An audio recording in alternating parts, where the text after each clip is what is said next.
Vanakkam, welcome to another episode of Thirukkural with the Times with me, Bharathi Baskar. So when I read this Thirukkural for the first time, I was probably in college and I was memorizing it because I was just about to get into a contest about Thirukkural. Here goes this Thirukkural. Inar thoyvanna seyinumPunarin vegulamai nanru. So it simply means that if somebody is inflicting pain upon you, maybe they are humiliating you, they are causing something to you which is bad, and if it hurts you like fire, even then it's good for you not to be angry with that person. So I was in my 20s, and what do you think this Thirukkural would mean to me?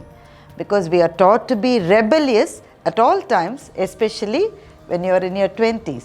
It didn't make any sense to me, because at that time what made sense is that if somebody is bad to you, you better show them who you are.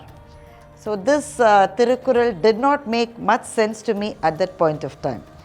But what is so beautiful about the couplets of the great saint Thiruvalluvar is that the couplet grows with you as you age and as you travel through life. So this happened when I was married and I was setting up my own home. It was an apartment, we were living there, and I had to balance many things. My daughter was just born and I had a career, and I was also trying to be on stage. So managing multiple things, I had employed a maid in my house, and one day I caught her red-handed stealing money from my purse. So I reported to the association of the apartments, and they held an enquiry. And then it was coming to light that several houses were reporting that they have lost several things. In one house, the gold chain which they put on a child was lost. In another house, some vessels were lost.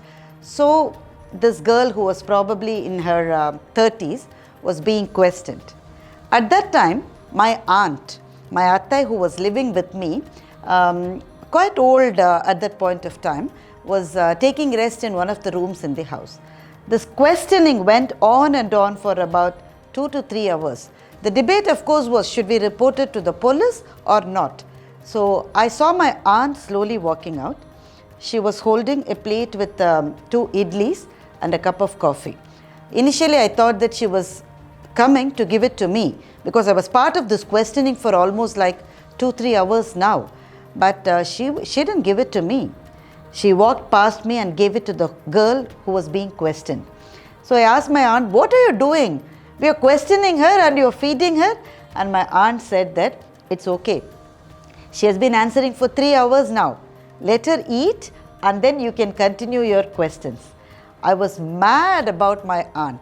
I asked her, "She has taken my money, Attai, and you are still doing this to her?" My Attai said, "It's okay. Nothing will happen. Let her eat first."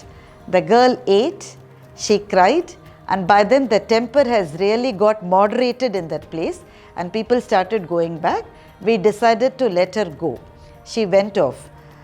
I felt much better after that incident. Then I understood what the great saint Thiruvalluvar was saying. Even if somebody is inflicting pain on you, it's better that you moderate your anger. Not because you are doing something good to that person, you are doing good to yourself. Interestingly, in most of the organizations today, after one goes through your performance evaluation, they suggest that some of us attend anger management classes. And what do they teach us? Exactly the same. You have to forgive, forget, move on in life, and moderate your anger, not because you are doing good to the other person, but you are doing good to your own soul. So I started appreciating what Thiruvalluvar has said.